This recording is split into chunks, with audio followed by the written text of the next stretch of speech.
बिस्मिल्लाहिर्रहमानिर्रहीम। स्टूडेंट्स, उस दिन हम ऑस्मो रेगुलेशन का टॉपिक पे ख़त्म किया था।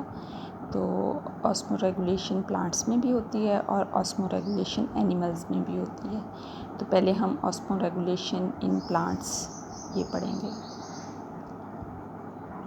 ऑस्मो रेगुलेशन प्लांट्स में इस तरह से होती है कि प्लांट्स का एनवायरनमेंट जिसमें वो रह रहे होते हैं, हैबिटेट जिसको प्लांट का कहते हैं, वो 3 तरह के होते हैं। एक तो वो होता है जिसमें बहुत ज़्यादा क्वांटिटी ऑफ वाटर अवेलेबल होता है। दूसरा वो है जिसमें moderate quantity of water available होता है। और तीसरा सीवियरली ड्राई और टेरेस्ट्रियल उसको कह सकते हैं। इसी लिहाज से उनके हैबिटेट के लिहाज से प्लांट्स को 3 तरह की कैटेगरी में डिवाइड किया गया है। एक वो जो वाटर के अंदर रहने वाले होते हैं, ये जिनको प्लेंटी ऑफ वाटर अवेलेबल होते हैं, उनको हाइड्रोफाइट्स कहते हैं। हाइड्रो का लफ्ज़ हमेशा वाटर के लिए इस्तेमाल होता है और फाइट्स जो है ये प्लांट्स के लिए होता है। इनको हम ये एक्वेटिक प्लांट्स भी कहते हैं क्योंकि ये वाटर के अंदर रहते हैं।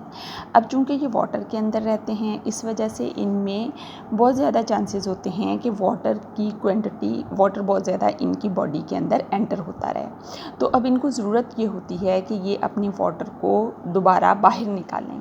तो इसमें चूँकि वाटर तो नीचे होता है और ये प्लांट के लीव्स वाटर की सरफेस के ऊपर मौजूद होते हैं।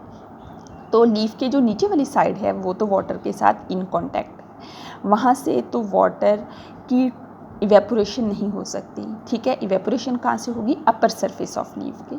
तो स्टोमेटा कहाँ पर इनमें मौजूद हैं?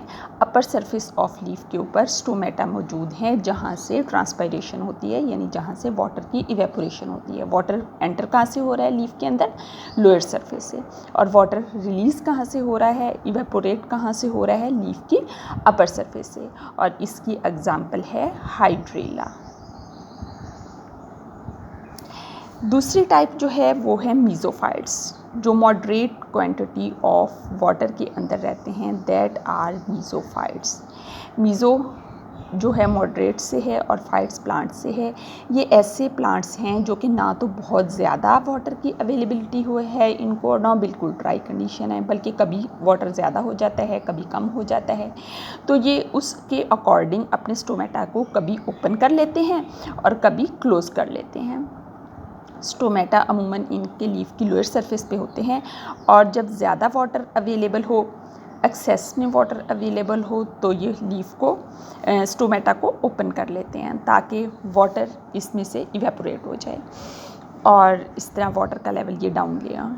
और जब वाटर की अवेलेबिलिटी लो होती है, कम होती है, तो ये अपने स्टोमेटा को क्लोज़ कर लेते हैं ताकि वाटर इवेपोरेट ना हो, इनकी बॉडी के अंदर ही रहे। और इस तरह से ये वाटर को कंजर्व कर लेते हैं, लॉस ऑफ वाटर को प्रिवेंट करके। तो इसकी एग्जांपल हैं ब्रासिका, मैंगो, रोज़। मोस्टली प्लांट जो हमें अपने इर्द गिर्द नज़र आते हैं वो यही मीज़ोफाइट्स होते हैं। थर्ड कैटेगरी जिनको वाटर की अवेलेबिलिटी बहुत ही कम होती है, दैट आर कॉल्ड ज़ीरोफाइट्स। ये ज़ीरोफाइट्स जो हैं, इनको चूँकि ये सीवियरली ड्राई कंडीशन में रहते हैं, इस वजह से इनको ज़रूरत ये है कि इन्होंने अपना वाटर कंज़र्व करना है। तो ये वाटर को किस तरीके से कंज़र्व करते हैं? सबसे पहली चीज़ कि चूँकि वाटर ट्रांसपायरेशन होती ही लीफ से है, तो सबसे पहली चीज़ कि इनकी लीफ रेड्यूस्ड होते हैं। किस तरह के होते हैं?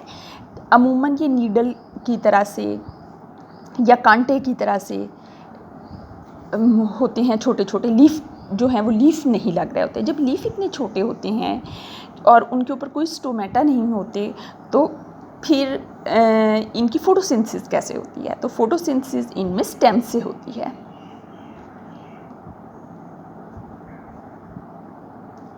थिक वैक्सी क्यूटिकल भी इनकी लीफ के ऊपर होती है, मज़ीद छोटे होते हैं। और उसके अलावा इनके ऊपर क्या होती है, जो इनकी क्यूटिकल होती है वो किस शक्ल की होती है? थिक एंड वैक्सी, ताकि उससे किसी किस्म की इवेपोरेशन ना हो।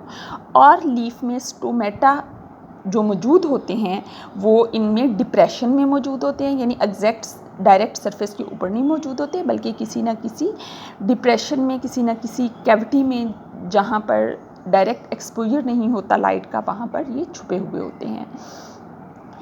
तो इसके अलावा स्टोमेटा जो हैं वो लीफ जो हैं ये शेड भी हो जाते हैं, बिल्कुल शेड हो जाते हैं।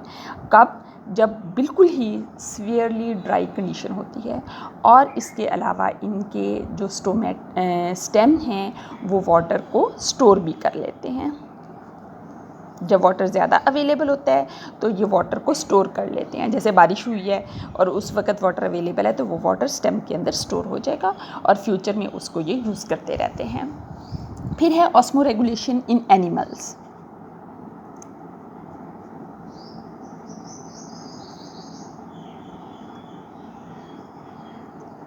एनिमल्स में कुछ ऐसे हैं जो कि अपने एनवायरनमेंट के मुताबिक ही रहते हैं। वो अपनी बॉडी के अंदर फ्लूइड्स को ना कम ज़्यादा नहीं करते, जितना उनका एनवायरनमेंट का होता है उतना ही उनका बॉडी का होता है। और कुछ ऐसे हैं कि वो एनवायरनमेंट के लिहाज से अपनी इंटरनल कंडीशन को मेंटेन करते हैं। तो उसी लिहाज से इनको दो कैटेगरीज़ में डिवाइड किया गया है। एक है ऑस्मो कन्फर्मर्स, ये डोंट रिक्वायर to adjust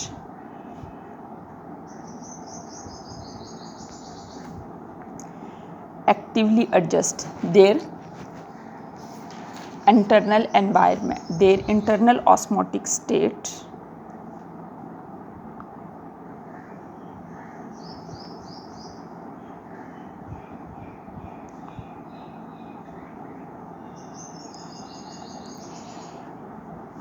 अगर इनके बाहर ये सॉल्टेड वाटर में रह रहे हैं तो इनकी बॉडी भी ऐसी है, ये बॉडी है, ठीक है, ये इनका एनवायरनमेंट है कि बॉडी के अंदर भी सॉल्ट की कंसनट्रेशन है ज़्यादा है।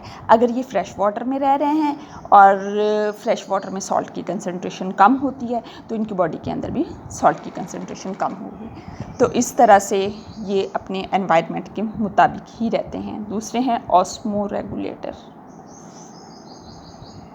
ऑस्मो रेगुलेटर जो हैं ये अपने एनवायरनमेंट से डिफरेंट अपना एक ख़ास सेटअप रखते हैं, इस वजह से इनको ऑस्मो रेगुलेटर कहा जाता है।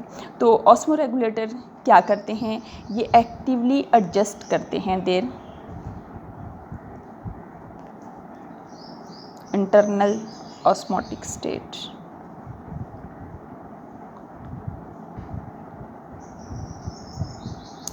अगर वाटर की एक्सेस में ये रहते हैं तो ये क्या रिलीज़ करते हैं? वाटर। और ये अगर ऐसे एनवायरनमेंट में रहते हैं जो कि सॉल्टेड है, जैसे मेराइन वाटर है, तो वहाँ पर ये सॉल्ट को रिलीज़ करते हैं, एक्सक्रीट करते हैं सॉल्ट को।